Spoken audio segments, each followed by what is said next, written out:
Time for convening having arrived. The Senate will come to order. Would ask unauthorized visitors to exit chamber, and the Senate will come to order. Recognize the distinguished rules chairman, the Senator from the 53rd.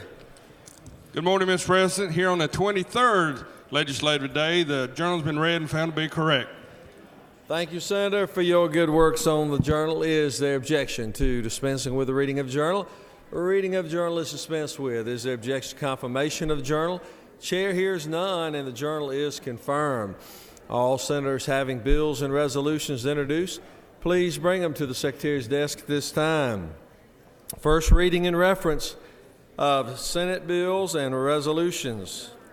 Senate Bill 201 by Senator Gooch of the 51st, a bill to be entitled an act to provide a homestead exemption from White County School District. Slow go.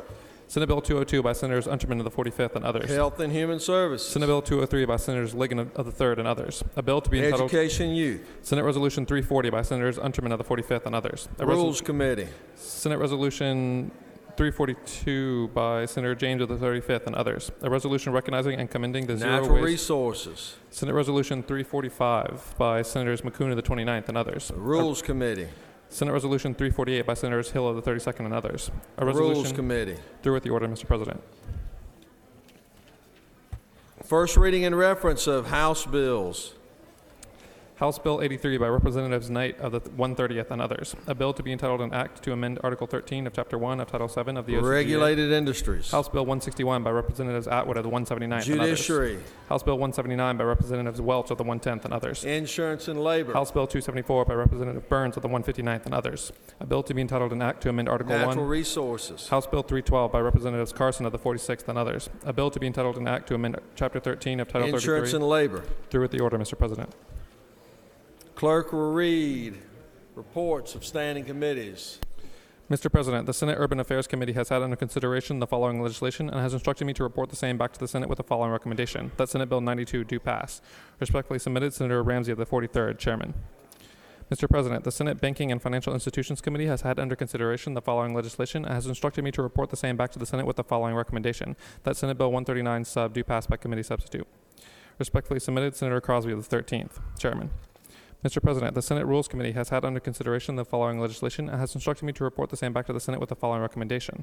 That Senate Bill 122, pursuant to Senate Rule 2-1.10, referred by the Senate Rules Committee to the Senate Public Safety Committee from the general calendar. Respectfully submitted, Senator Mullis of the 53rd, Chairman. Mr. President, the Senate State and Local Governmental Operations Committee has had under consideration the following legislation and has instructed me to report the same back to the Senate with the following recommendation. That House Bill 319 do pass, that House Bill 321 do pass, that Senate Bill 182 do pass, that Senate Bill 183 do pass. Respectfully submitted, Senator Ligon of the 3rd, Chairman. Through with the order, Mr. President.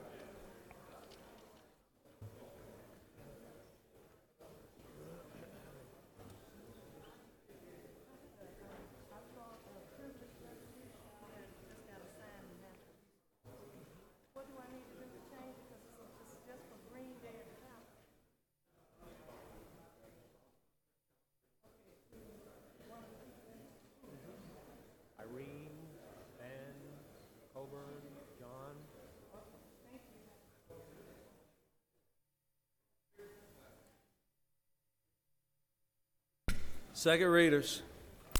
Senate Bill 68 by Senator Ligon of the 3rd and others. Celebrate Freedom Week. Establish posting of historical documents. Senate Bill 99 by Senator Hill of the 32nd and others. Taxation revenue. Allow such taxes to be imposed at a rate of less than 1%. Senate Bill 115 by Senator Tippins of the 37th and others. Education. Performance data of students in certain placements included in resident school system data. Senate Bill 140 by Senator Murphy of the 27th and others. Insurance. Include contracts, agreements, and instruments for repair of a motor vehicle. Senate Resolution 228 by Senator Schaefer of the 48th and others. Health insurance, requesting the repeal of the $100 billion federal sales tax imposed by Affordable Care Act. Senate Resolution 245 by Senator Hill of the 32nd and others. U.S. Congress, request to adopt a resolution proposing a balanced budget amendment. House Bill 154 by Representative Hamilton of the 24th and others. Workers' compensation, awards and benefits, change certain provisions. Through with the order, Mr. President.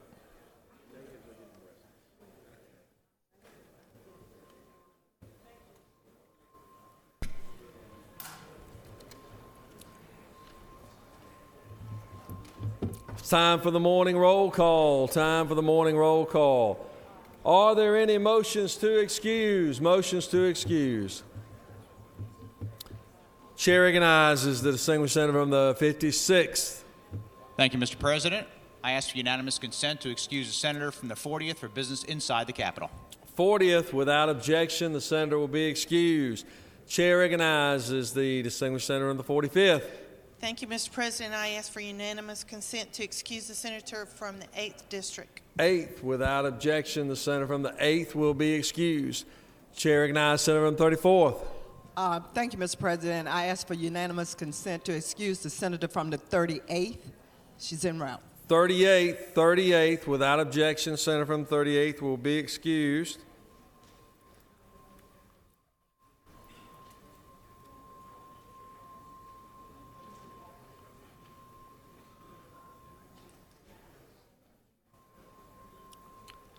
Any other motions to excuse?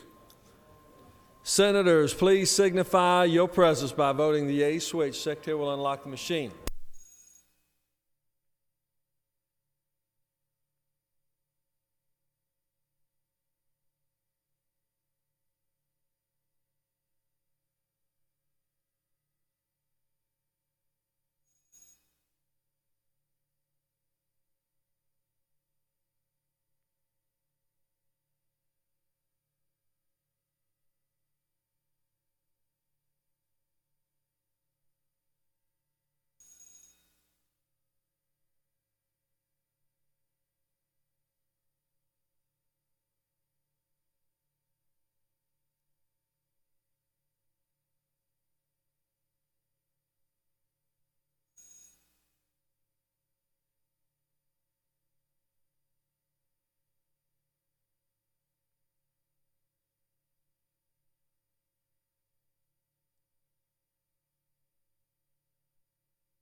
It's now time for our morning devotion.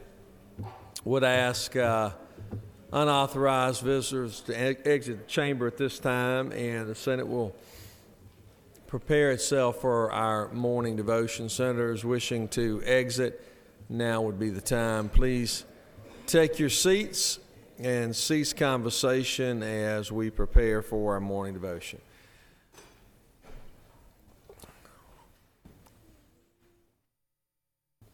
Doorkeepers, secure the chamber at this time. It is my honor now to call upon the distinguished senator from the 36th for the purpose of leading us in our pledge and introducing our chaplain of the day. Senator. Thank you, Mr. President. Good morning. Will you join me in the Pledge of Allegiance to the flag of the United States? I pledge allegiance to the flag of the United States of America and to the republic for which it stands, one nation, under God, indivisible, with liberty and justice for all. I pledge to the Georgia flag. I pledge allegiance to the Georgia flag and to the principles for which it stands, wisdom, justice, and moderation.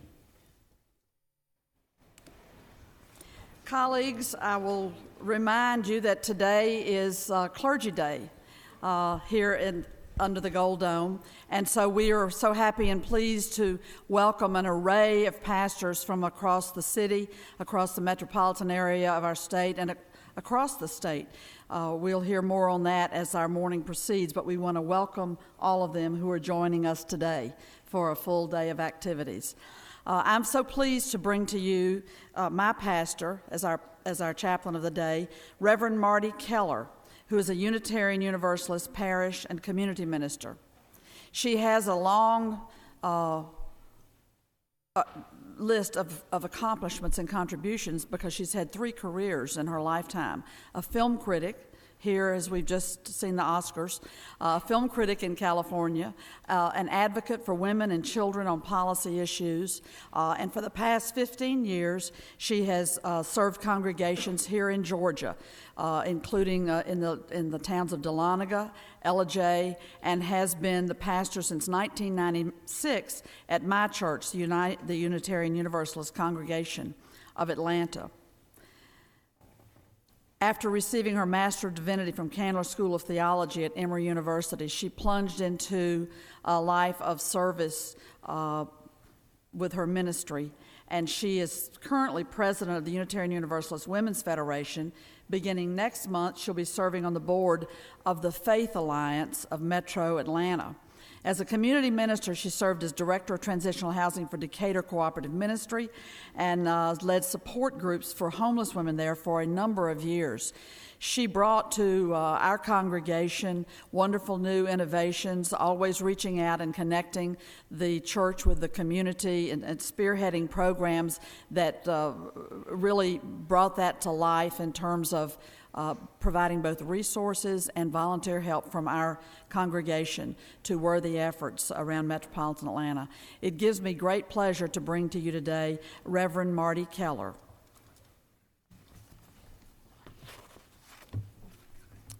I'm really pleased to be here on Clergy Day and very humbled by being in the presence of my colleagues. Good morning. Thanks to Senator Orrock for extending the invitation to be here with you at the start of another week in this legislative session. I'm privileged to be one of her ministers in a congregation that began in downtown Atlanta more than 100 years ago at the site of what is now the main branch of the Atlanta Public Library. We founded the first free and welcome to all public library in this city. We counted the distinguished Whitney Young as one of our members and Martin Luther King Jr. and his wife Coretta as among our faith community friends and co-workers in the field of justice and peace, supporting the inherent worth and dignity of each person and the interdependent web of life of which we are all a part. I come here this morning appreciative, deeply appreciative of the time and sacrifices you all make to represent your districts, wrestle with important decisions for the present and the future of this state, and all of those matters that come before you every year as you work together for the public good. All of those matters. And at this point in the session, in this point of your legislative year, I imagine that some Mondays might feel like the beginning of yet another hard and wearying week with pressures and challenges that are daunting and even seemingly endless. So I share with you a devotion written by another minister in my faith tradition, the Reverend Robert Walsh, that has given me some perspective and comfort, and perhaps you will benefit as well this day. "It matters," he wrote. "I knew a man who printed this on his stationery, this proverb, and perhaps today underneath his signature on his email. Nothing is settled. Everything matters." It established a certain ambience for reading his letters, as if to say, what you're about to read is to be taken seriously, but it is not final. So I remember him and his proverbs sometimes, Robert wrote, especially when it seems impossible to change the world or myself in any significant way. Times like the beginning of New Year's and the beginnings here of a new week. "Sorry, Jim," I say, "it's not true that nothing is settled. In the past year, choices have been made. Losses have been suffered. There's been growth and decay. There have been commitment and betrayals. None of that can be undone.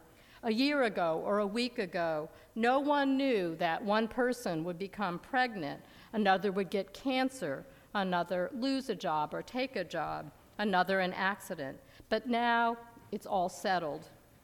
On this day last year, I was present just when someone needed me, and another day I was busy doing something else when I was needed. One day I said something to a friend that injured that relationship, and another I said something that enabled a person to see life in a new way. The best and worst of all days is already written. Robbie, says Jim, you've misunderstood the proverb. It is true that you cannot escape the consequences of your actions or the chances of the world. But what is not settled now is how the story is going to turn out. What is not settled is what the meaning of your life will be. The meaning of life is not contained within one act or one day or 1 week or 1 year. As long as you're alive, the story of your life is still being told, and the meaning is still open. What is done, but nothing is settled. And if nothing is settled, then everything matters. Every choice, every act in new weeks and every new year matters. Every word and every deed is making the meaning of your life and telling the story of the world. Everything matters in the year coming, and more important, everything matters today. So that's my message. And now I invite you to be in a moment of prayer together. Creator, sustainer, and spirit of all life, spirit of our deepest longing, we give thanks this day for the joy of human life, its wonder and surprises, its hopes and achievements. For our human community, our common past and future hope, our oneness transcending all separation, we give thanks this day. For human liberty and sacred rights, for opportunities to change and grow, to affirm and choose, we give thanks this day. We give thanks this day. We pray that we may live not by our fears, but by our hopes, not by our words, but by our deeds. In the name of all that is holy, amen, and blessed be.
Are there any unanimous consents?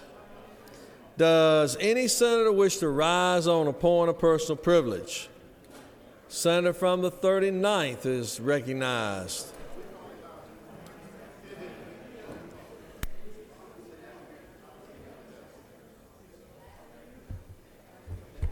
Mr. President, members of the Senate, I rise on a point of personal privilege.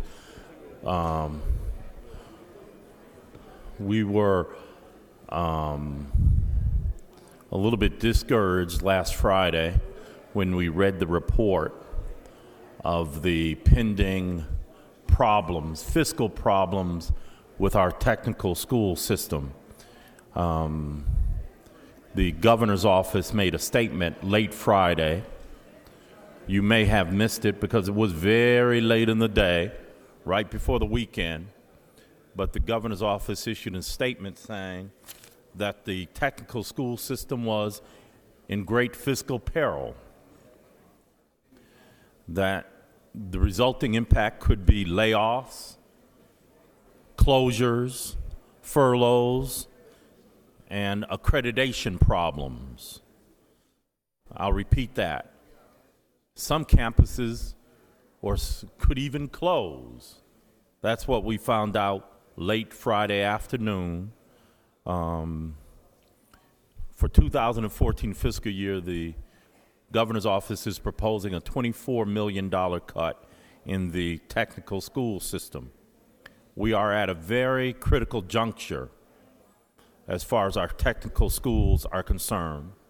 The state's projections were that we wanted to create 250,000 college graduates by 2020. 50,000 of those graduates were to come from the technical school. It is obvious that that plan for producing college graduates from the technical school system is at great risk. You will remember a short time ago, we came to this microphone and said that we applauded the decrease of the GPA from 3 to 2.0 for the Hope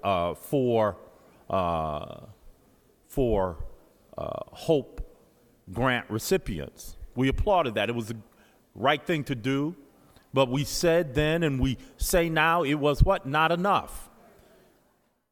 The cuts to the Hope grant, not only the increase in the GPA 2 years ago, but also the diminution, the decrease in the Hope grant. We said then and we say now it was a recipe for disaster. Now we are seeing the disaster at the end of the tunnel. We look forward to working with the governor and his administration on how to deal with this situation. But we said it 2 years ago. Our advice, our counsel was not heeded then. So the chickens are coming home to roost, even as we speak. Furloughs, loss of accreditation, even closures is what we're facing. We weren't heard 2 years ago. Hopefully we can be heard this session, but not only heard, but we can work together to create a solution to the pending crisis in our technical school system. I will say this as I close. This state will prosper only to the extent, or to the great extent, that our technical schools prosper. Cutting to the bone and cutting the bone is not the answer. Thank you, Mr. President.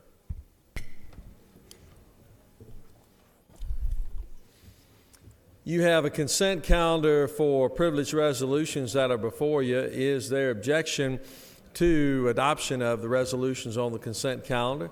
Chair hears none. The consent calendar is therefore adopted.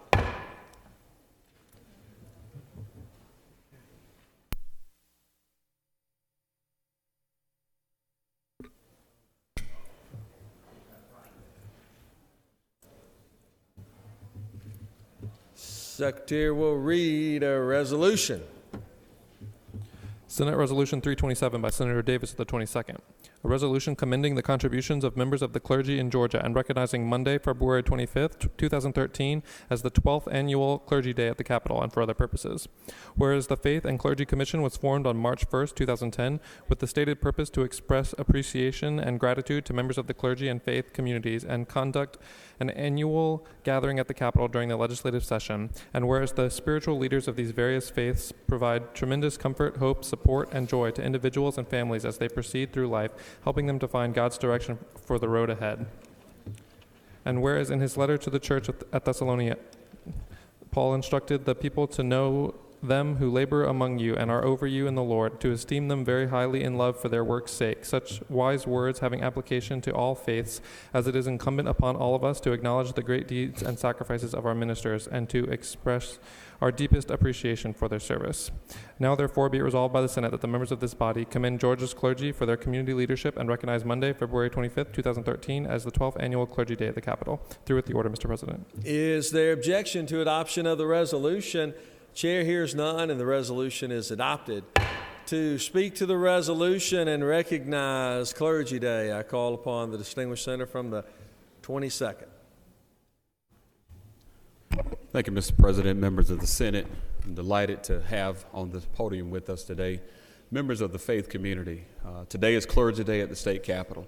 We've got representatives from across the state of Georgia, as far away as Liberty County, who have joined us on today, a day that we've set aside for reflection, a time of devotion, but more importantly, a time that we can come and pray the promises of the Lord over this great body and over these halls as we walk through the halls, acknowledging that there is a God who looks, who sees, who knows, and who performs. And so we were joined on the platform today by those members who are here to represent their communities and their churches, but more importantly, people of all walks of faith. And I'd have Bishop Richard Peoples to come and just give greetings. We have a luncheon that's scheduled. We want to encourage all of our members of the Senate and certainly the House who have joined us in putting this day together. That's 11:30 in the Blue Room at the Freight Depot, and that'll take place. But please do take a moment out of your busy schedules to come over and say hello to these pastors who represent your communities as well. Bishop Peoples. Mr. President, and to the Senate, we're so honored to be here today in your presence, and our prayers are continued before you as you make decisions that pertain to the state and all of the counties in the state of Georgia. All right, good. All right, thank you. Thank you. That's the shortest speech we've had from a pastor, I can tell you. That's great, though. Good to see you. It's an honor to have you.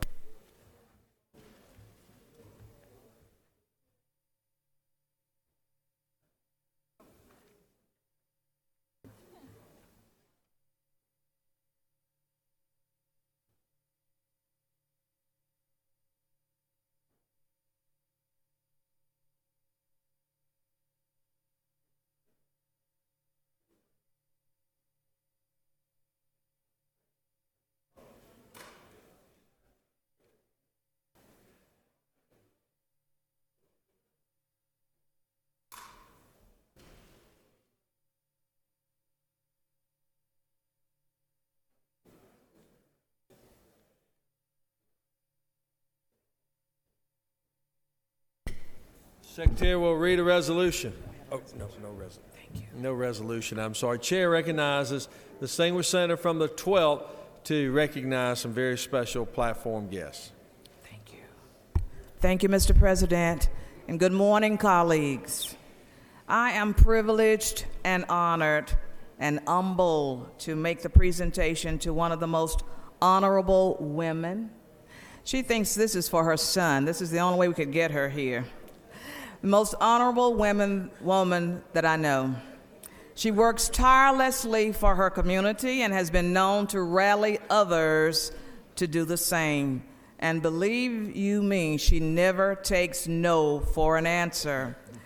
Where there is a need, whether it is to feed the hungry or to clothe or to shelter or to mentor, she takes the lead. And she never asks for anything in return. I know she doesn't like the spotlight, and this truly isn't the place where you get your just reward, Ms. Hammond, but it is a place where the people that love and respect you can just say thank you, and that there is none other like you. So when the local food bank gets low and there are just a few loaves of bread left, literally just a few loaves of bread, Mrs. Johnny Mae Hammond finds a way to feed those who are dependent upon her. Usually she puts in stress calls, first to me and then to others, companies like AT&T that have helped her in the past, and Courtney Brinson, who is one of our trusty lobbyists. Ms. Hammond, the people of Southwest Georgia, and especially Albany, Georgia, salute you, and we appreciate all that you do to make a difference. You are special, and the differences that you have made in so many lives will be duly noted for years to come. You are a passionate Christian. You are loving. You are giving. Your willingness to accept today's human challenges, whatever they are, we appreciate you so much for doing them and never asking for anything in return. It is obvious to me that your faith keeps you grounded and supplied with all that's needed to make others smile and feel better about themselves and feel better about their tomorrows. Ms. Hammond, the Georgia State Senate salutes you, and we thank you. And now, if you want to say a few words, we'd appreciate it.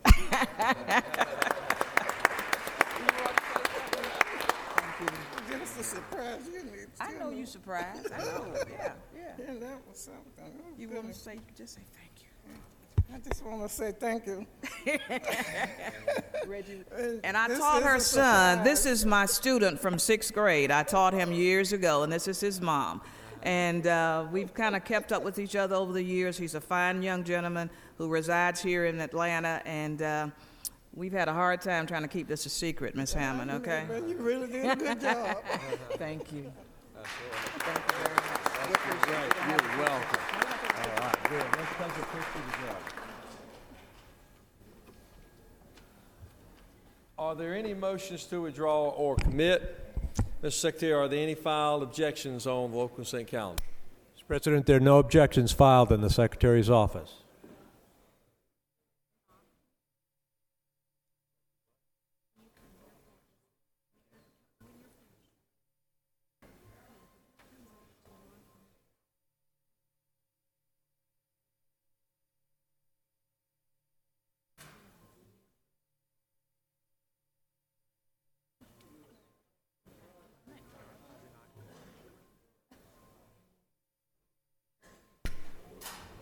Is there objection to agreeing to the report of committees on the state and local governmental operations? Chair hears none. All of those in favor of the local consent calendar will vote aye. Those opposed, no. Secretary will unlock the machine. Voting on the local consent calendar.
On the local consent calendar, the yeas are 44 and the nays are 0, and all the bills on the local consent calendar therefore adopted.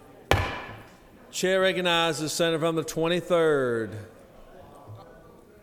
Move to engross Senate Bill 72, Finance Bill. Finance bill, read the caption.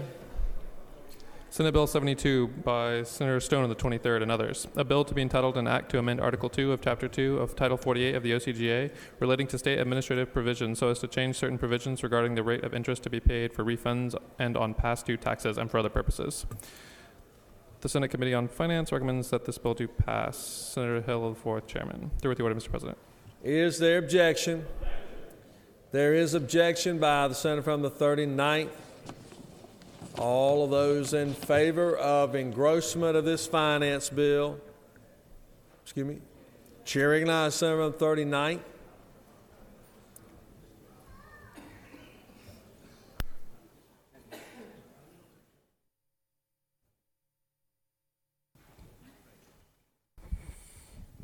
Mr. President, members of the Senate, I'm a little bit surprised and taken aback.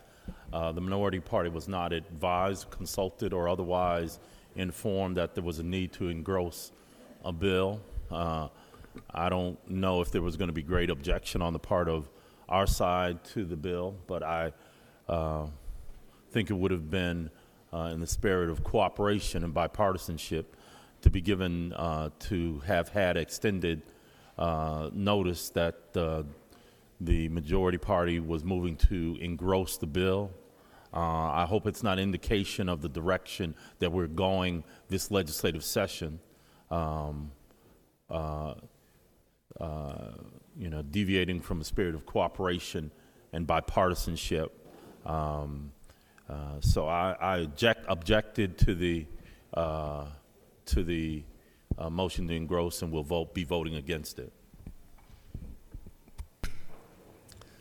Senator, I'm sorry that you weren't notified. I apologize for that. I'm sure it was an oversight, but just so everybody knows, on all finance bills, motions will be moved on engrossment on all finance bills. Tax bills, that's right, tax bills. The senators moved on engrossment. All those in favor will vote aye. Those opposed, no. Secretary will unlock the machine.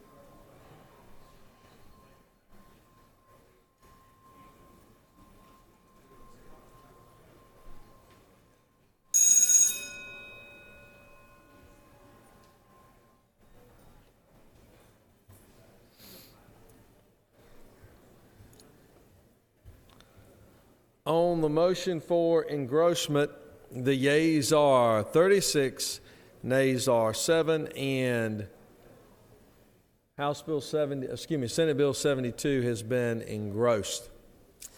Secretary will read House Bill 57.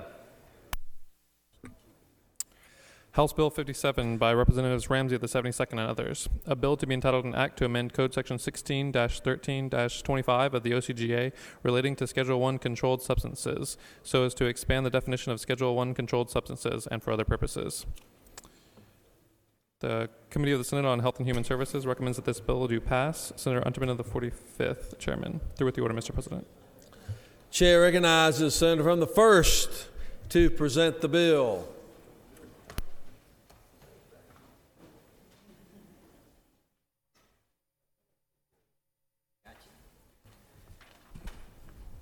Thank you, Mr. President. Senators, I bring before you today House Bill 57.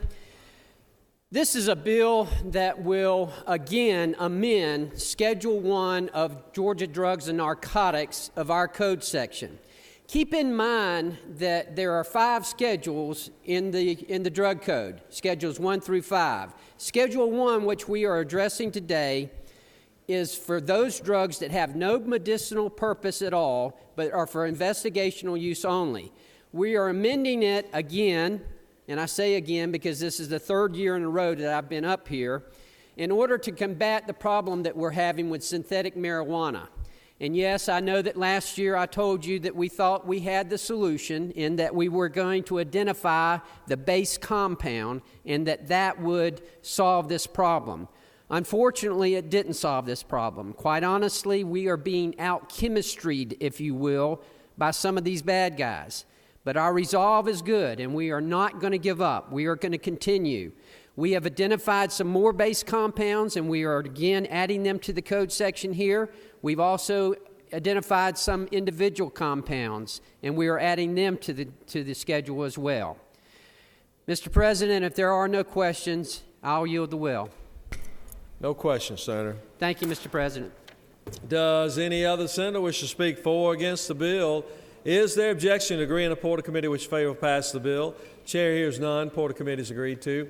Shall the main question be now put? Are there any objections? The chair hears none, and the main question is ordered.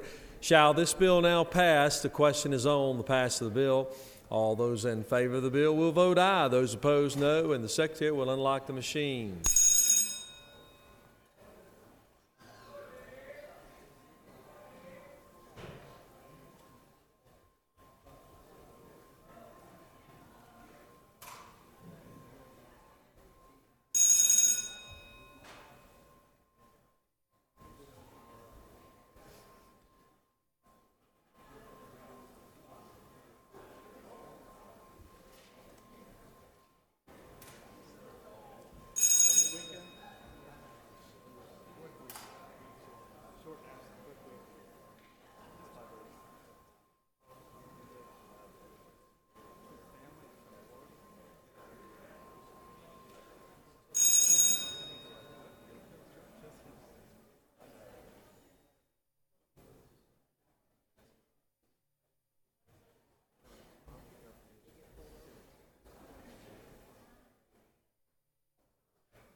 On the pass of the bill, the yeas are 43 and the nays are 0. This bill, having C-Rex Constitutional majority, is therefore passed. Secretary will read Senate Bill 61. Senate Bill 61 by Senator Stone of the 23rd. A bill to be entitled an act to amend Article 5 of Chapter 4 of Title 10 of the OCGA relating to self-storage storage facilities so as to change the short title to provide for definitions and for other purposes. The Senate Committee on Regulated Industries and Utilities recommends that this bill do pass by substitute. Senator from the 27th, Chairman. The Senate Regulated Industries and Utilities Committee offers the following substitute to Senate Bill 61. A bill to be entitled an act to amend Article 5 of Chapter 4 of Title 10 of the OCGA relating to self-storage facilities so as to change the short title to provide for definitions, to change the due date, and for other purposes. Through with the order, Mr. President.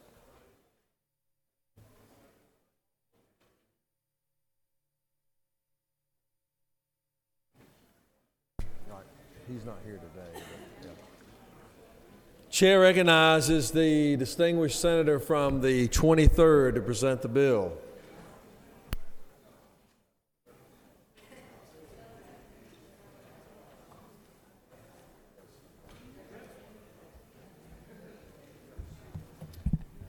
Thank you, Mr. President. Senators, Senate Bill 61 is a measure to streamline procedures in the self-storage industry. That is, the procedures that owners of these businesses can utilize when they are required to enforce a default, that is, to liquidate a unit, to pay unpaid rent. It does a couple of things. It shortens the time allowed for default from 10 days to 7 days. It allows, if by agreement the parties so desire, that notification of default can be done by email.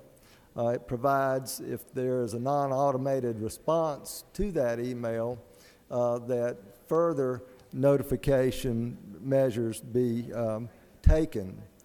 It also allows for consolidation in sale notices of more than one unit in a sale notice. Sale notices now will be in the legal organ of the county as opposed to miscellaneous newspapers of general circulation. So it will standardize where the notification of sale takes place. It frees up the owner to get rid of unwanted vehicles by towing and it also allows for standardization of the sale, allowing internet auctioning, and also specifying that a sale where there are at least 3 independent bidders would constitute a commercially reasonable sale. This is an important bill for the 1,500 small businesses around Georgia who are engaged in the self-storage industry. It recognizes that this is an industry that needs to have streamlined procedures to enforce default.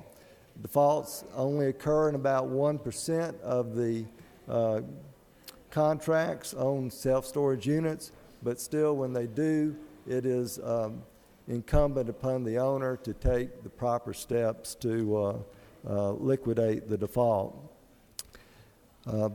This is very important for our small businesses, and I would urge your consideration and approval of SB 61. Mr. President, if there are no questions, I'll yield the well.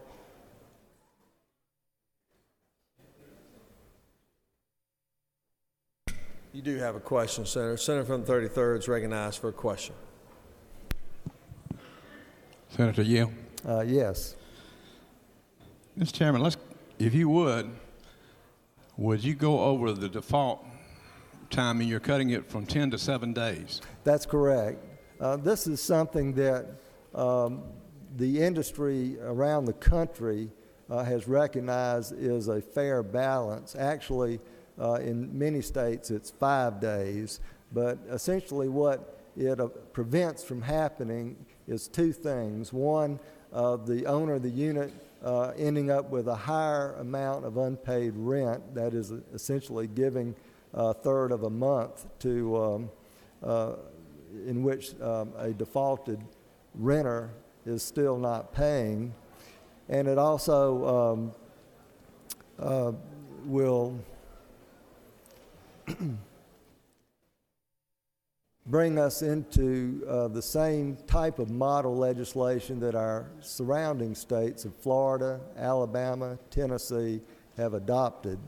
But this is a compromise. The industry was seeking a 5-day limit, and the existing law had been 10.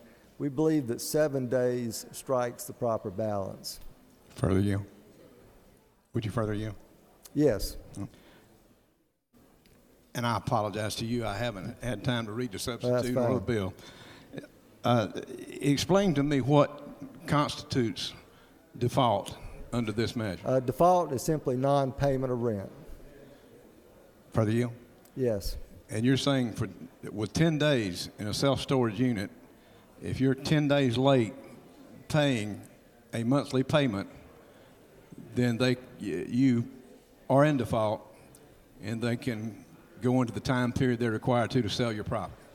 That's correct. Now, let me explain that all they have to do to avoid the sale is to come in and pay the rent. But it prevents it from being drawn out, and it also does another thing.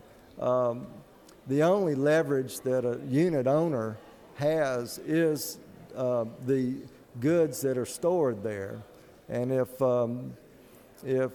more time is allowed before the default notice is given, the likelihood of that unit being cleared out increases, and the lack of collection. Would you have one more question? Yes. Then let me ask you where the portion is that says if someone wants to pay after they've been sent a letter of default, where it is that the owner has to take their money. That's standard contract construction. Yeah, the goods don't transfer. They're not owned by the owner of the unit. They're owned by the person that's renting the storage unit. And once that default is cleared, there's no legal basis for the owner to deny access or sell. And that's recognized by the court? Right. All right, thank you. Mr. President, if there are no questions, I'll yield the well.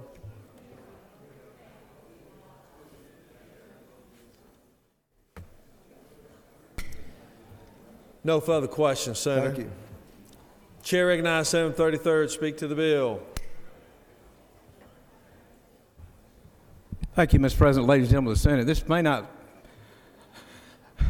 really be considered a big issue to a lot of people. And I apologize to the author, the chairman, for not getting with him earlier. I didn't see the bill, but I want to caution you about one thing, and that is 7 days to be in default is a very short time. And I would say to you that, and let me disclose this. I have 4 of these units that I use because my wife won't let me keep my antiques and collectibles in my house. And it's right down the street from where I live. But on one occasion, I paid, I think, on the 6th or on the 11th, if it was the 10th or whatever day it was due, and they wanted to charge me a $100 late charge, which was 100% increase in the fee. Now, if we're going to regulate them, and I don't like to regulate things, I think we can do without it, we might ought to look at that end of it too. I think 7 days is too short a time, but I know you've worked hard to try to work with the parties to try to come to a compromise. I wouldn't envy you that. But I'm afraid we're going to have some unintended consequences, or intended, depending on which side is wanting to perfect legislation. I'm just a little cautious of it. You know, I watch this show every night where the guy says, "Yep," that's cutting those locks off and selling those things, because I love to see junk. But I would just say let's be cautious. I think 7 days is too short a time, and 10 days would have been much, much better. It's just an opinion. Have a question, Senator, Okay. if you'd like. Chair recognizes Senator 20th for a question. Senator Hill. Reluctantly. With the Senator Hill. I do. You said your wife makes you keep the antiques and collectibles down the street at the storage houses. Other than me. Does she make you stay there too, Senator? Oh, well, she'd love you for saying that. I yield. All right. Questions on the adoption of the committee substitute. Is there objection? Without objection, the committee substitute is adopted. Does any other senator wish to speak for or against the bill? Is there objection? Agreed to report of committee which fail pass the bill. Chair hears none. Report of committee is agreed to. Shall the main question be now put? Are there any objections? The chair hears none and the main question is ordered. Shall this bill now pass? The question is on the pass of the bill. All those in favor of the bill will vote aye. Those opposed, no. And Secretary will unlock the machine.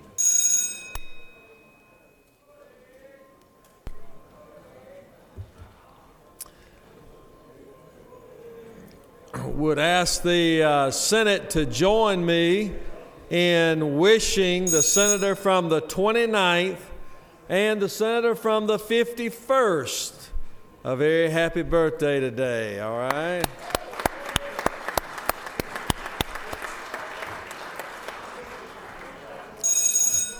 Those two don't just share a birthday in common, they have many other things in common as well.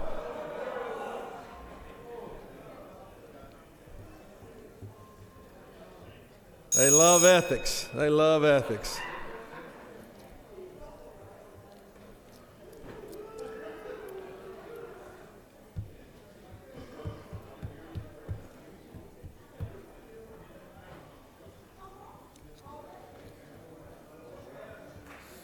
On the pass of the bill, the yeas are 47 and the nays are 3. And this bill, having received requisite constitutional majority, is therefore passed. Secretary will read SB 70. Senate Bill 70 by Senator Gooch of the 51st and others. A bill to be entitled an act to amend Article 4 of Chapter 2 of Title 32 of the OCGA relating to the Department of Transportation's power to contract generally and for other purposes. The Senate Committee on Transportation recommends that this bill do pass by substitute. Senator Gooch of the 51st, Chairman. The Senate Transportation Committee offers the following substitute to Senate Bill 70, a bill to be entitled an act to amend Article 4 of Chapter 2 of Title 32 of the OCGA relating to the Department of Transportation's power to contract generally so as to change the type of projects eligible for design-build contracts and for other purposes. Through with the order, Mr. President. Chair recognizes the birthday boy, Senator from the 51st.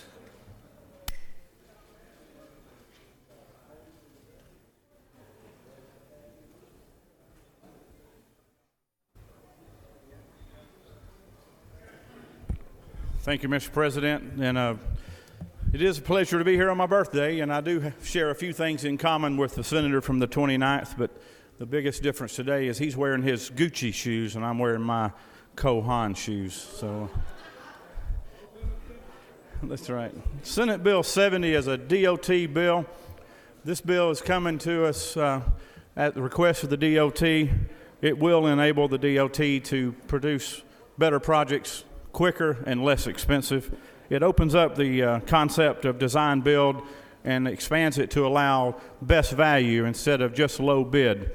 There's several advantages to this bill, and I'll go over some of them briefly with you, and then I'll open the floor for questions. The bill provides some additional tools for the tool belt to do more with existing funds by improving the existing design build statute. Design build is a procurement method in which both the design and the construction responsibilities are the product of the bidder. In a design build bid, GDOT designs the project and then puts it out to bid.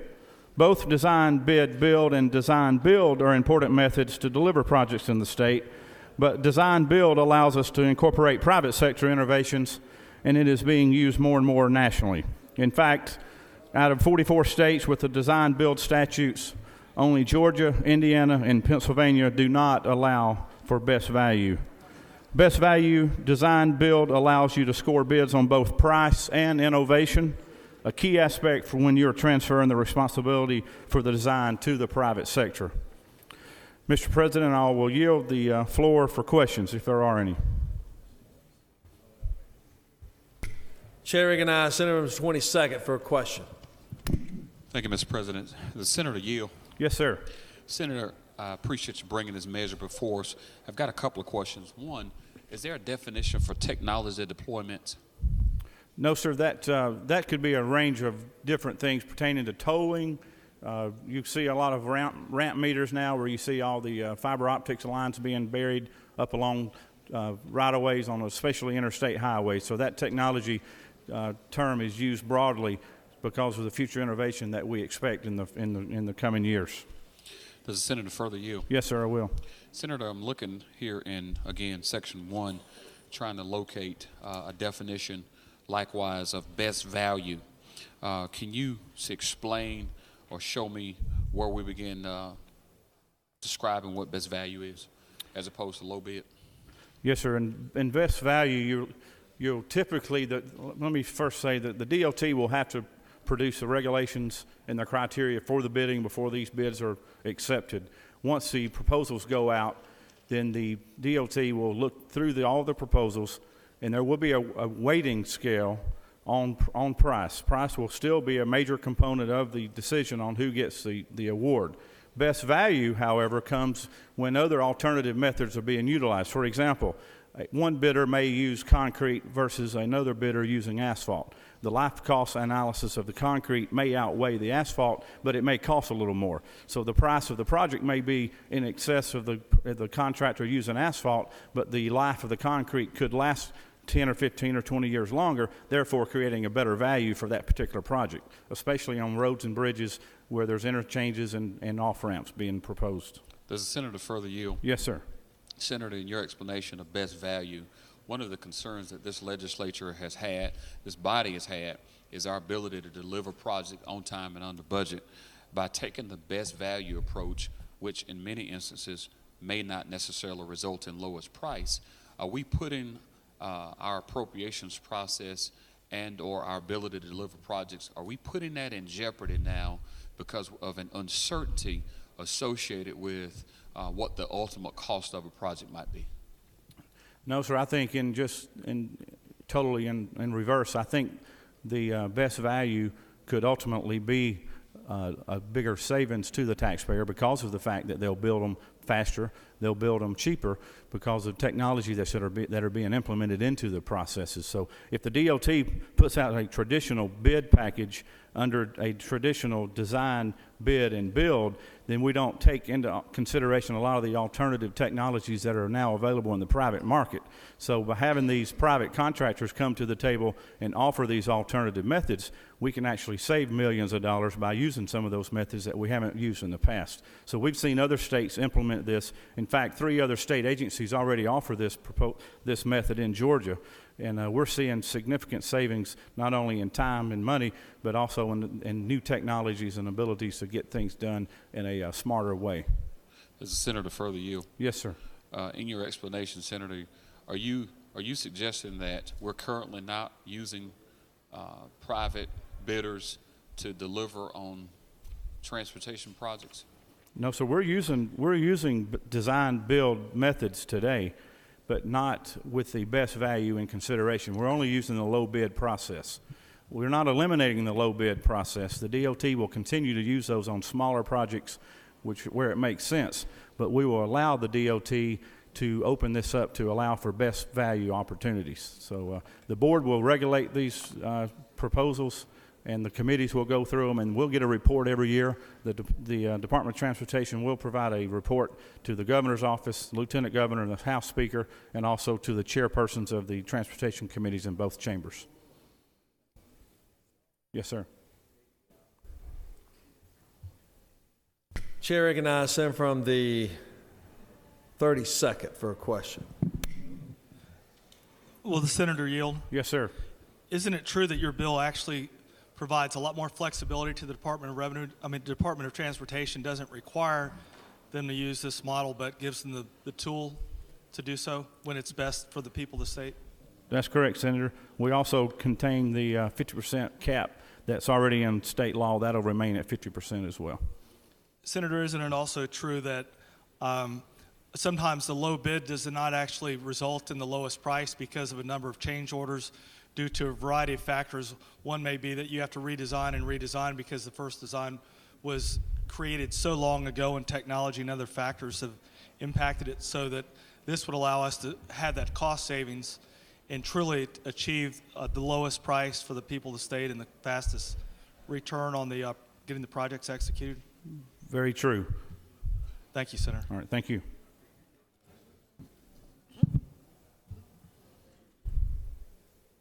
Chair recognizes the senator from the 28th for a question. Thank you, Mr. President. Does the gentleman yield? Yes, sir, I will. In lines 82 through 86, if I can draw your attention there, are we removing the requirement for multiple bids?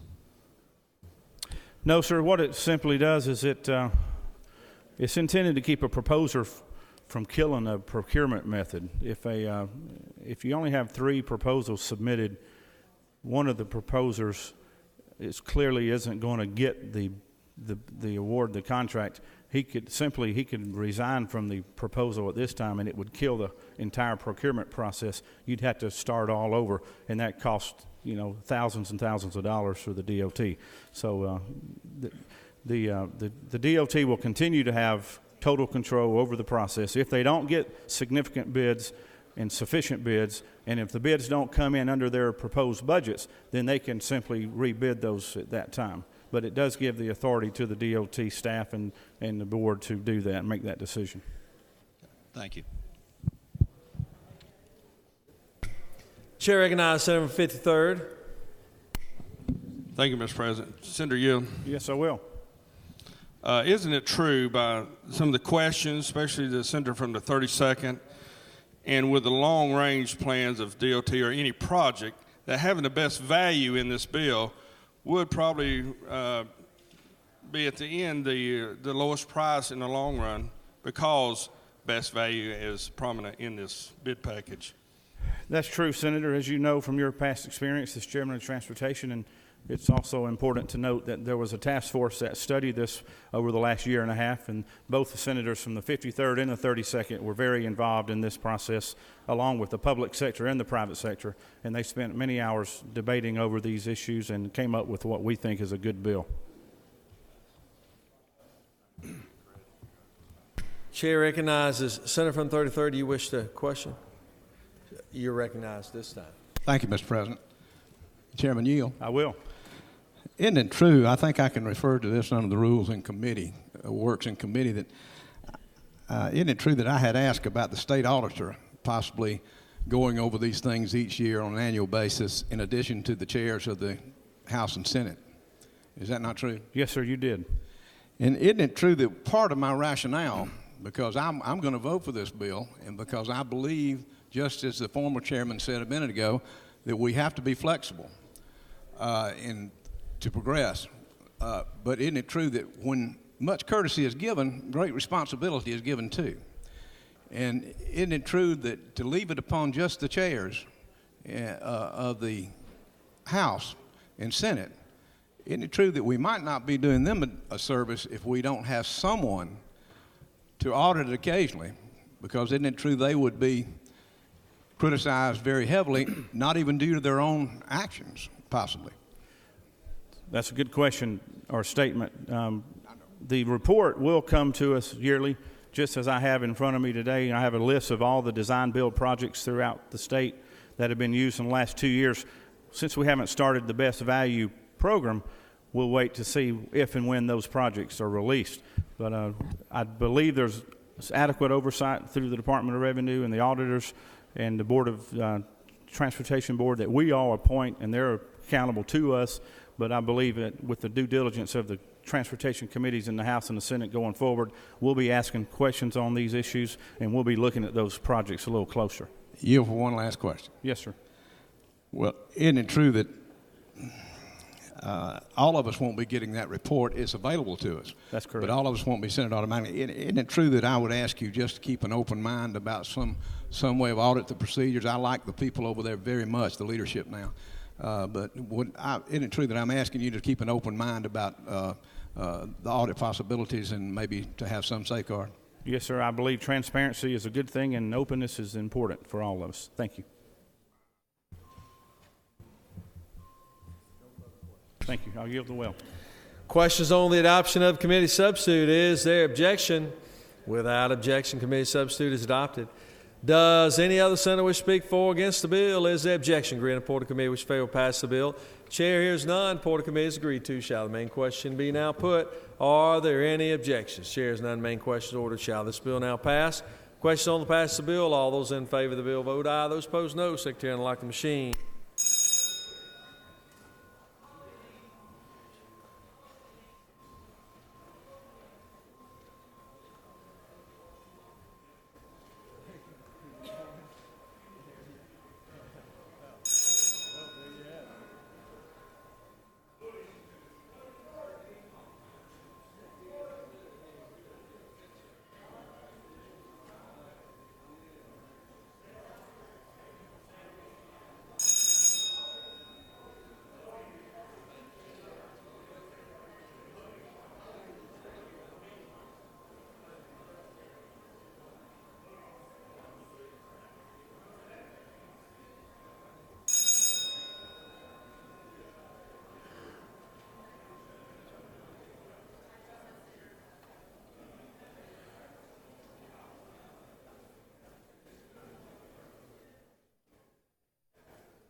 On the pass of the bill, the yeas are 51, the nays are 0, and this bill, after receiving requisite constitutional majority, is therefore passed. Secretary will read Senate Bill 72. Senate Bill 72 by Senator Stone of the 23rd and others. A bill to be entitled an act to amend Article 2 of Chapter 2 of Title 48 of the OCGA relating to state administrative provisions so as to change certain provisions regarding the rate of interest to be paid for refunds and on past due taxes and for other purposes. The Senate Committee on Finance recommends that this bill do pass. Senator Hill of the 32nd, Chairman. Through with the order, Mr. President. Chair recognizes the senator from the 23rd to present the bill. Please give the distinguished Judiciary Non-Civil Chair your attention.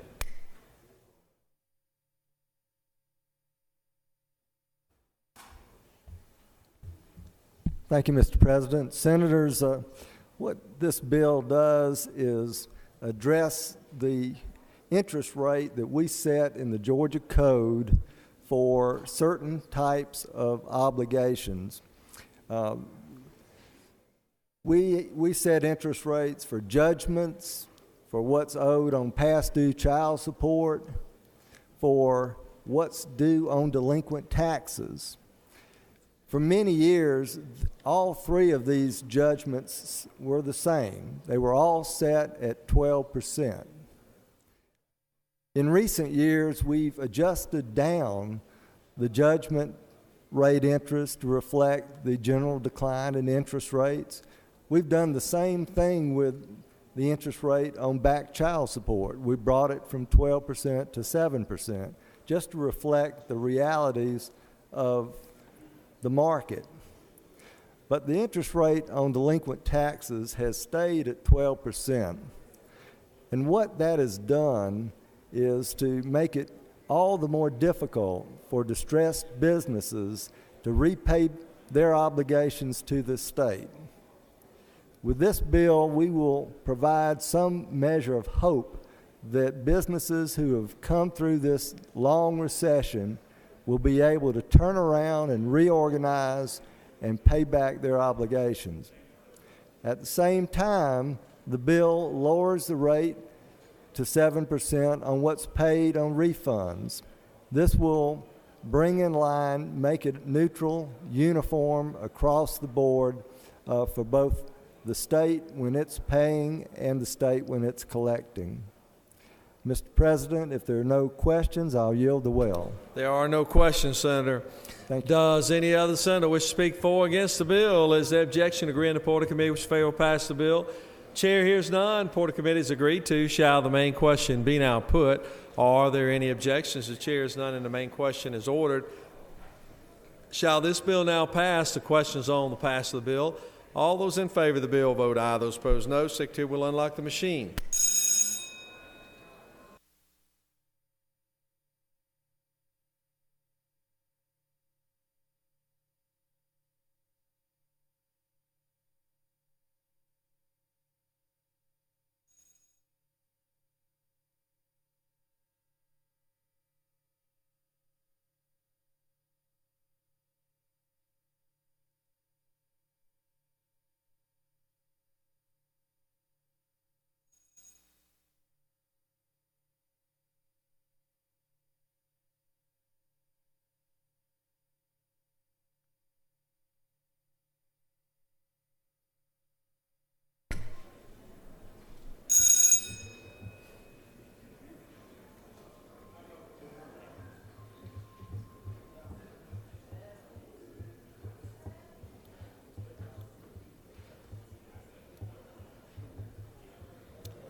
On the pass of the bill, the yeas are 52, the nays are 0, and this bill, having received requisite constitutional majority, is therefore passed. Secretary will read Senate Bill 52. Senate Bill 82. Senate Bill 82 by Senator Gooch of the 51st and others. A bill to be entitled an act to amend Part 3 of Article 6 of Chapter 3 of Title 20 of the OCGA relating to the Georgia Student Finance Authority so as to change designations from North Georgia College to the University of North Georgia and for other purposes. The Senate Committee on Higher Education recommends that this bill do pass by substitute. Senator Couster, the 46th, Chairman. The Senate Committee on Higher Education offers the following substitute to Senate Bill 82. A bill to be entitled an act to amend Part 3 of Article 6 of Chapter 3 of Title 20 of the OCGA relating to the Georgia Student Finance Authority and for other purposes. Through with the order, Mr. President. Chair recognizes Senator on the 51st. Present the bill.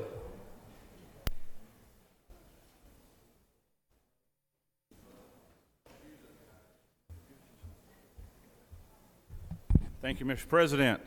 about 65 miles up the road from where we stand is a beautiful college called North Georgia College and State University. On January 1st of this year, the Board of Regents changed the name through a merger and consolidation with Gainesville College, and the new name is now the University of North Georgia. This code section change required because of the military scholarships that we give each year to so many deserving students going to the University of North Georgia, and the bill simply changes the name in reference to from North Georgia College to the University of North Georgia. And it makes one other change. Anywhere the word academic quarters is mentioned, we struck the name quarter and replace it with semester.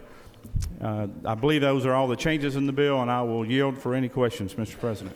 What's the mascot going to be, Senator? I'm afraid to say the mascot has also changed. It was the Saints. The new mascot will be the Nighthawks. The Nighthawks. The Nighthawks. Nobody's ever heard of a Nighthawk, but thank you very much. But I hope that doesn't impact the outcome of the vote, Mr. President. Bill's in serious problems. Now, Chair recognizes the senator from the 49th who represents one of those consolidated portions of this institution. Does the senator yield? Yes, sir. Senator, isn't it true that the majority of these students will be based in two places, Dahlonega, Georgia, the home of the first original gold rush in the United States, and Gainesville, Georgia, the poultry capital of the world? That is correct, Mr. Senator. Isn't it true that you also wanted to promote the name of the gold being in Dahlonega, chicken being in Gainesville, the chicken nuggets? Is that true? That would have been a very interesting mascot, to say the least. You should propose an amendment real fast, Mr. Senator. Thank you, Senator. All right. Chair, let's see, we got several. Chair recognizes Senator from 27th, who also has... Thank you, Mr. President. Will the senator yield? Yes, sir. Mr. Now, and it's also true that the senator from the 49th claiming that he has the most students in the 49th district. Don't we have a new college that we just built in Forsyth County that's going to probably have a majority of those students? We are very proud to have North Georgia College, now the University of North Georgia College, to expand into Forsyth County. Thank you, Senator. All right.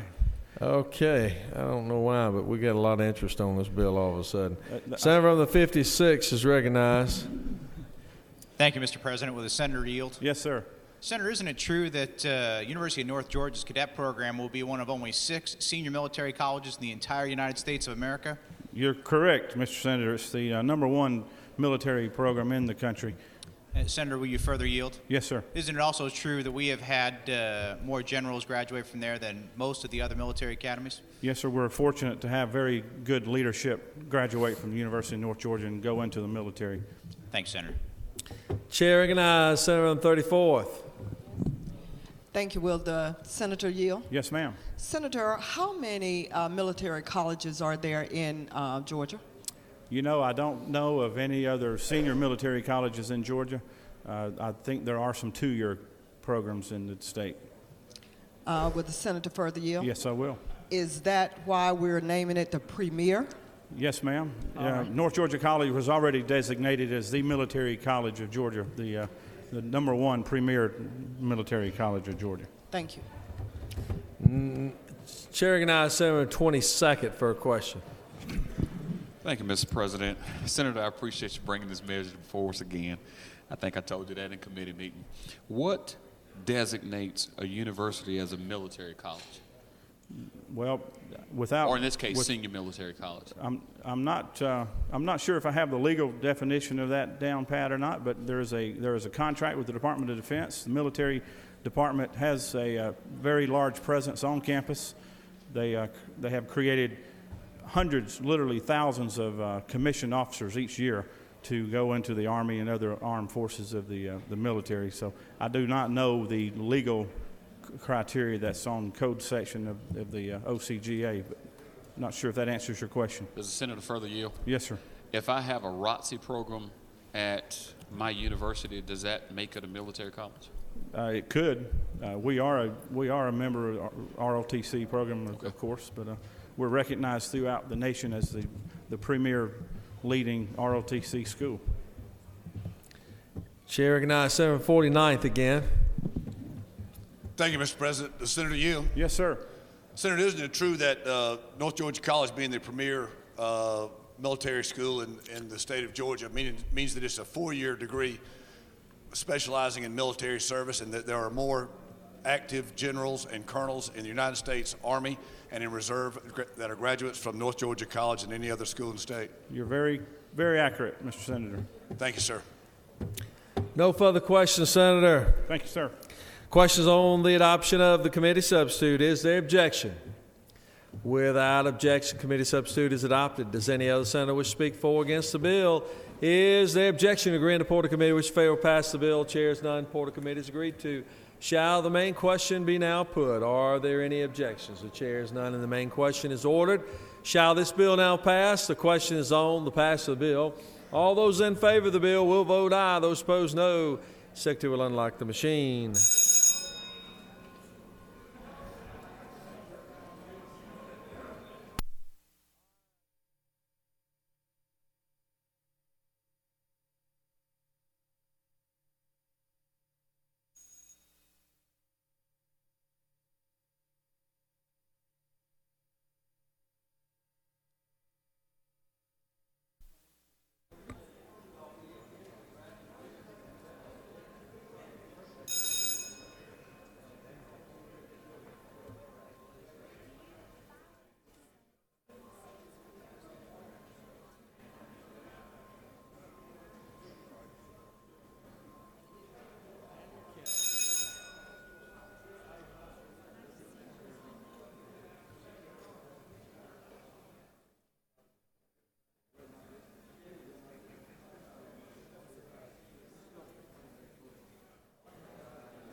On the pass of the bill, the yeas are 52 and the nays are 0.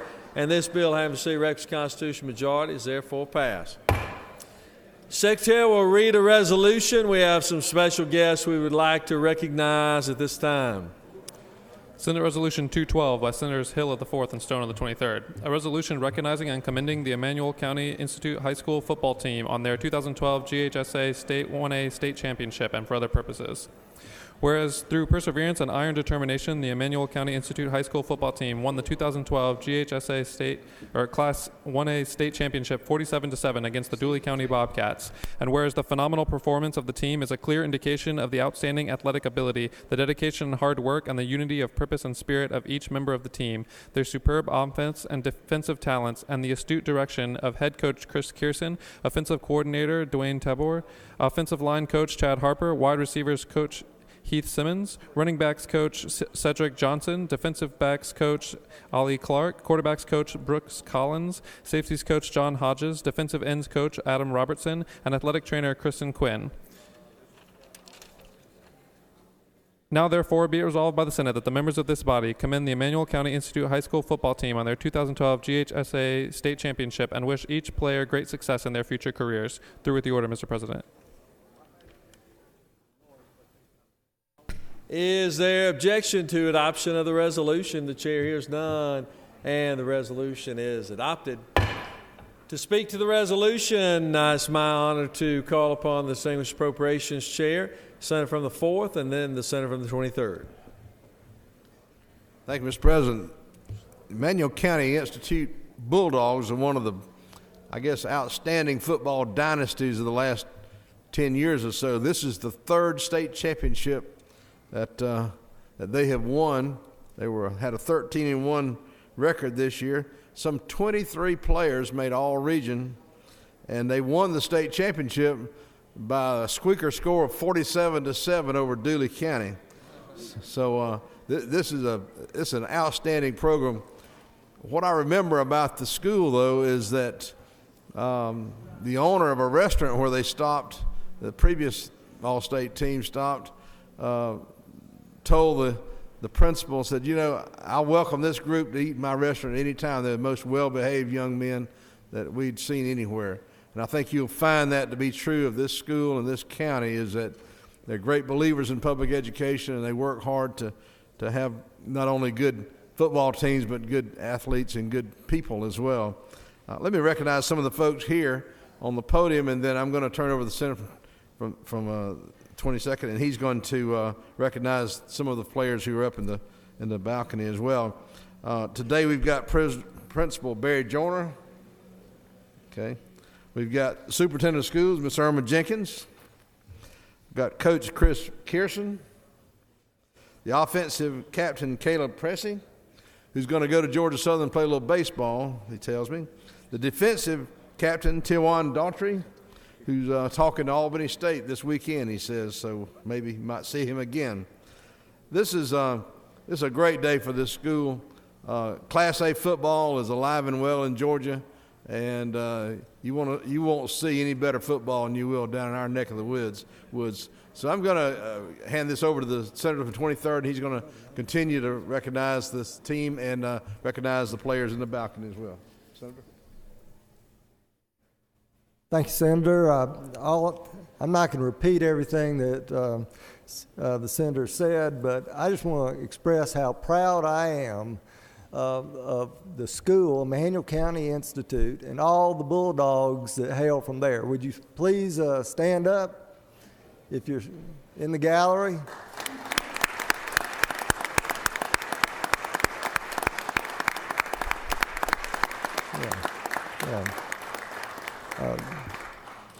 Twin City should be commended. This is a community prize that we're looking at for preserving that school and the football program that have made us all proud. Again, thank you for coming and sharing this event with the Senate. Coach, step up. I'll let him present the resolution to you. I'd like to present a resolution to the coach. Here you go. Thank you very much. Thank you so much.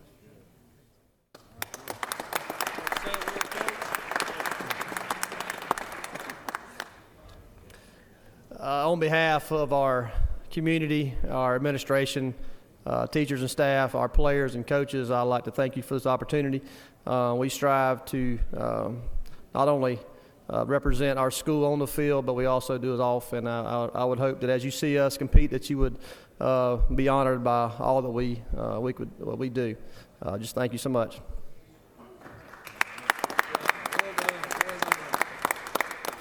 Let's pose for a picture down on the steps here. Secretary reads Senate Bill 120.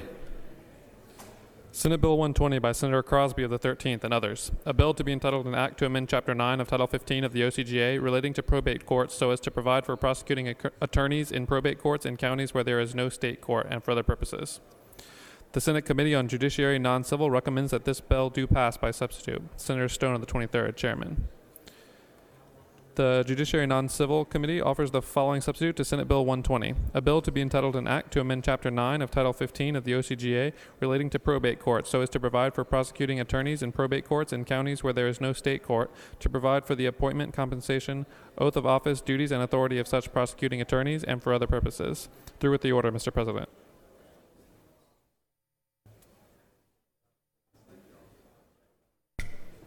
Chair recognizes the Senator from the 13th present the bill.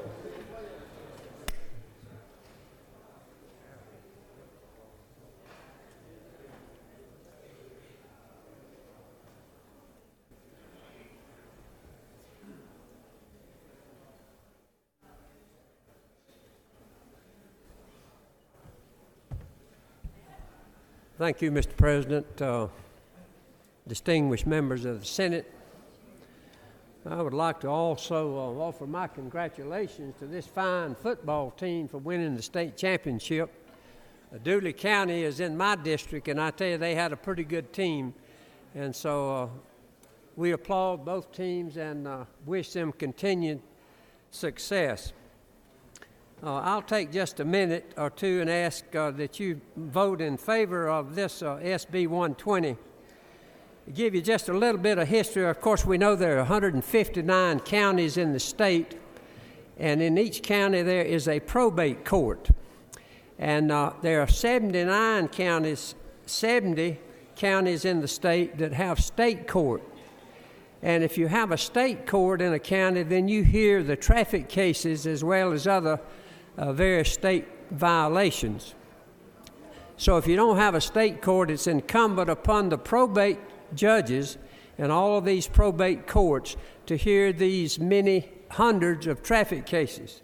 And sometimes the judge acts as the judge, the jury, and the prosecutor. But what this bill does is simply allow the district attorney to assign a part-time or a full-time prosecutor to the probate court. If he does not consent to do that, then the probate judge may go to the county, and then the county could hire a part-time or a full-time solicitor for the probate court. The questions that have been asked, is there any cost to the state? No, there's absolutely no cost to the state of Georgia, and the county does not have to engage in this practice unless they choose to do so. So with this explanation, I would ask that you vote green in just a moment. If there are no questions, I will yield the well. No further questions, Senator. Questions on the adoption of committee substitute. Is there objection? Without objection, committee substitute is adopted. Does any other senator wish to speak for or against the bill? Is there objection to agree in the report of committee which fail to pass the bill? Chair is none. Report of committee is agreed to. Shall the main question be now put? Are there any objections? Chair is none. Main question is ordered. Shall this bill now pass? The question is on the pass of the bill. All those in favor of the bill vote aye. Those opposed no. Secretary, unlock the machine.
On the passage of the bill, the yeas are 51 and the nays are 0.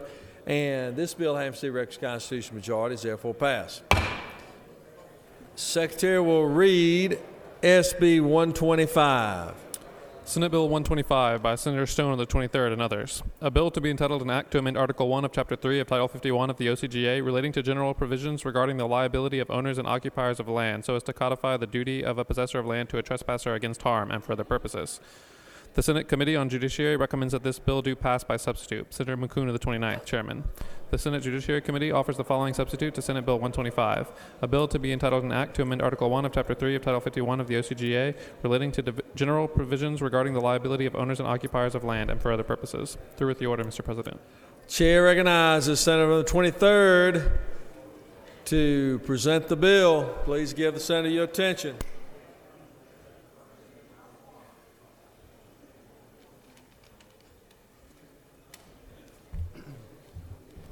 Thank you, Mr. President. Senators, SB 125 is a bill that codifies the law that our judges have formed over the years, the common law as we call it, in the area of premises liability. That is, liability of owners or occupiers or lessees of property to people that come onto their property. This does not attempt to change the law, but rather to expressly codify it, because the law in Georgia has evolved to the point that we believe strikes the right balance. And we're dealing here in this bill with the limited duty to trespassers that come on uninvited onto your property. Now, Georgia recognizes a very limited standard of care called willful and wanton standard. In other words, unless you are reckless or intentionally set a trap for someone coming onto your property uninvited, a trespasser, you're not going to be liable unless, of course, it's a child who's attracted. We call that attractive nuisance. That is expressly preserved. What we're trying to avoid with this bill is an expansion of liability of owners that we see headed our way. Academics have tried to come up with a varying degree of care depending on the type of trespasser. Well, we don't recognize different types of trespassers in Georgia. And we want to keep the law simple so that property owners know their duties, and we need to make sure that we are not swayed to expand that liability, to open it up, and to complicate the law any further than it already is. This is a bill that has broad support from property owner associations and industries that deal with property ownership, such as the rail industry, Small Business Federation. The Georgia Chamber of Commerce has recognized that this is an important bill for all Georgians. Now, you would think that this would draw opposition from trial lawyers and other groups of that nature, but it doesn't, because it is not tort reform in any measure at all. It is simply codifying the law in Georgia as our judges have pronounced it over the years. Mr. President, if there are no questions, I'll yield the well.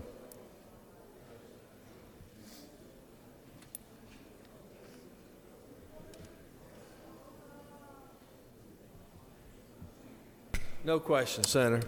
Thank you. Questions on the adoption of the committee substitute. Is there objection to adoption of the committee substitute? The chair hears none, and the committee substitute is adopted.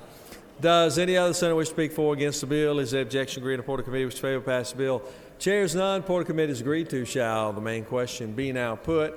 Are there any objections? Chair hears none. Main question is ordered. Shall this bill now pass? The question is on the passage of the bill. All those in favor of the bill will vote aye. Those opposed, no. And the secretary will unlock the machine.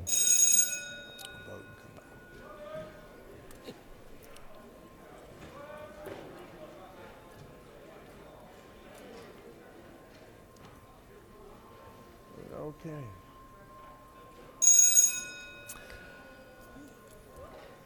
Like to get the Senate's attention just for a moment while you're voting. Recognize the senator from the 49th who has one of our newest citizens he'd like to present to the Senate. Ladies and gentlemen of the Senate, it's rare that I have an honor such as this. I want to introduce my good friend, Jose Garcia. Jose and I have worked together for many, many years. Jose, come back up here so she can take your photograph. But more importantly, I'd like to introduce Jose's wife. Jose took about 9 years to get his citizenship here in the state of Georgia and in the United States. This morning, Celia got her citizenship in the United States of America. A standing ovation. A standing ovation. Jose, you'd like to say something? Please, please, please, please, please. The only thing I would like to say, I became an American citizen about a year and a half ago, and I am very proud to be an American citizen. But I think I'm even more proud to live here in the state of Georgia. You guys are doing a great job, and our future looks very, very bright. Thank you very much.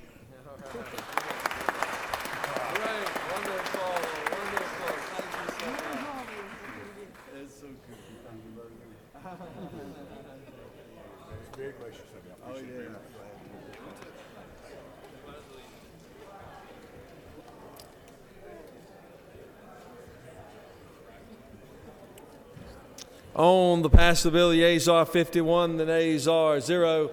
And this bill, having received requisite constitutional majority, is therefore passed. Chair recognizes the majority leader. Thank you, Mr. President. I move the Senate stand adjourned until 10 a.m. February 26th. 10 a.m. Read the announcements. Rules will meet upon adjournment in 450 CAP. At 1 p.m., Economic Development will meet in 310 CLOB. At 1 p.m., the Judiciary and Non-Civil Subcommittee will meet in 307 CLOB. At 1 p.m., Public Safety Subcommittee will meet in 328 CLOB. At 1:30 p.m., Health and Human Services Subcommittee will meet in MES 1. At 2 p.m., Judiciary will meet in 307 CLOB. At 3 p.m., Regulated Industries and Utilities will meet in 310 CLOB. At 4 p.m., Health and Human Services in 450 CAP. At 4 p.m., in Transportation in MES 1. Also tomorrow morning at 8:30 a.m., Education and Youth Subcommittee Academic Support will be in 310 CLOB. And at 9 a.m., Banking and Finance Subcommittee will be in 125 CAP. Chair recognizes the senator from the 27th for an announcement.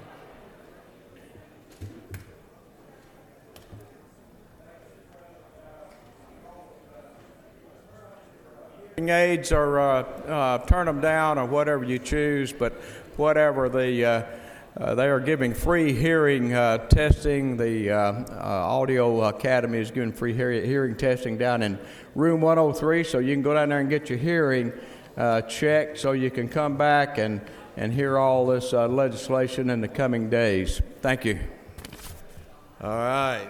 Do they also shut your hearing off at times? We might want to have that special hearing aid. The majority leader has moved. We stand adjourned until 10 a.m.